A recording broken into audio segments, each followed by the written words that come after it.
ओम नमः शिवाय। मेरे शिव चैनल पर आप सबका स्वागत है। सबसे पहले तो आप सभी शिव भक्तों के चरणों में मेरा प्रणाम। बात करते हैं केतकी के पुष्प के बारे में। केतकी का पुष्प कैसा होता है और क्यों वर्जित है। पिछले वाले भाग में आपने अरुणाचल की उत्पत्ति की कथा सुनी, किस प्रकार से स्वामी ब्रह्मा और विष्णु के मध्य में अग्निस्तंभ रूप से प्रकट हुए थे और दो लोगों ने झूठ बोला, एक ब्रह्मा जी ने और एक केतकी के पुष्प ने। ब्रह्मा जी की सेवा काल भैरव ने तुरंत अपनी छोटी उंगली के नाखून से कर दी थी, उनका शीश उतार करके, जिस शीश से उन्होंने झूठ बोला था। अब बारी थी केतकी की। जिस किसी शिव भक्त ने यदि पिछला भाग नहीं देखा है तो यहाँ आई बटन पर लिंक है, वहां जाकर के आप देख सकते हैं। अब केतकी की बारी आती है तो स्वामी ने स्वयं केतकी को धिक्कारा। उन्होंने कहा कि तू दुष्ट है, तूने झूठी गवाही दी और झूठ का सहारा लिया, इसलिए आज के बाद तू कभी भी मेरी पूजा में उपयोग में नहीं लाया जाएगा।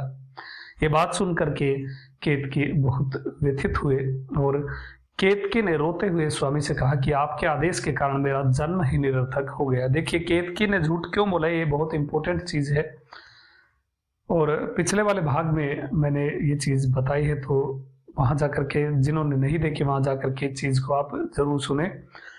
केतकी वहां पर भी ब्रह्मा जी के केस में भी फंस गए थे कि उनका जन्म ही निरर्थक ना हो जाए, और अब स्वामी के आदेश के अनुसार कि वो पूजा में प्रयोग नहीं किए जा सकते, तब भी उन्होंने अपना जीवन निरर्थक माना और स्वामी की रोते हुए स्तुति करी। उन्होंने कहा कि स्वामी, आपके आदेश के कारण मेरा जन्म निरर्थक हो गया है, किंतु वही सब कहते हैं कि आपका दर्शन मात्र जन्म सफल करने वाला होता है।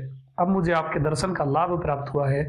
आप इस अग्नि स्तंभ, इस स्वरूप को त्याग करके अपने निज स्वरूप में आए हैं और मैंने आपका दर्शन किया है। इस बात को आप साक्षी करिए, इस बात को साबित करिए कि आपका दर्शन जन्म सफल करने वाला होता है।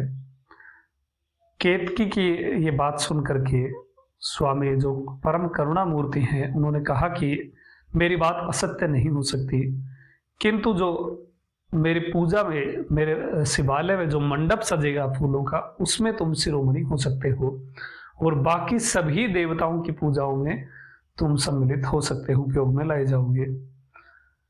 और महाशिवरात्रि के तीसरे पहर की पूजा में तुम मेरे ऊपर प्रयोग किए जा सकोगे। ये बहुत गूढ़ बात है। महाशिवरात्रि के तीसरे पहर के अंदर आप केतकी का पुष्प प्रयोग में ला सकते हैं, पूजा में काम में ले सकते हैं, अन्य किसी भी समय नहीं ले सकते हैं। और यदि आप शिवालय में या शिवलिंग के ऊपर कोई, शिवलिंग से अलग कोई मंडप आप सजा रहे हैं जो लिंगम से टच नहीं है, ऐसा पुष्पों का कोई मंडप आप सजाते हैं, तो उस पर भी आप इस केतकी के पुष्प को प्रयोग में ला सकते हैं। अब बात कर लेते हैं केतकी दिखता कैसा है और केतकी को आप जानते हैं या नहीं, क्योंकि बहुत सारे शिव भक्त केतकी का नाम सुना है किंतु केतकी कैसा होता है ऐसा नहीं जानते हैं।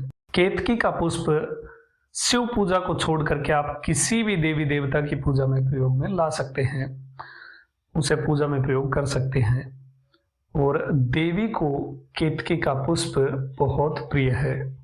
बहुत सारे इमेजेस यहाँ उत्तर भारत में तो नहीं, बहुत सारे जो मूर्ति हैं उनमें आप केतकी का पुष्प, देवी के जो मुकुट है उस पर देख सकते हैं। देवी को केतकी का पुष्प बहुत प्रिय है और केतकी अन्य कुछ नहीं है, केवड़ा ही केतकी कहलाता है और इसे तमिल में तालमपू नाम से जानते हैं।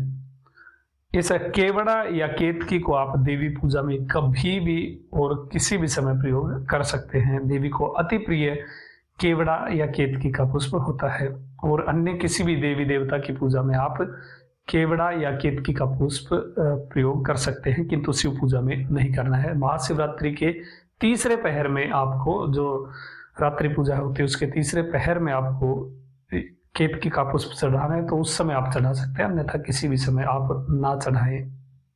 यहाँ स्क्रीन पर आप देख सकते हैं केतकी या केवड़े के पुष्प को। इस पुष्प को ध्यान रखिए, ये कभी भी आपको शिव पूजा में प्रयोग नहीं करना है। देवी पूजा में यदि आप इसे प्रयोग करेंगे तो देवी इससे बहुत प्रसन्न होती हैं। किंतु शिव पूजा में वर्जित है। और साथ ही जो लोग इत्र भगवान को अर्पित करते हैं, केवड़े का इत्र भूल कर भी आप शिवलिंग पर प्रयोग ना करें। पूजा में कभी भी केवड़े का जो इत्र होता है वो कभी भी काम में नहीं लेना चाहिए। शिवलिंग पूजा के केस में अन्य देवी देवताओं के लिए आप प्रयोग कर सकते हैं। तो ये थी कथा केतकी के विषय में। अभी तक के लिए इतना ही। आपका दिन शुभ हो, महादेव कृपा करें। अरुणाचल शिव। ओम नमः शिवाय।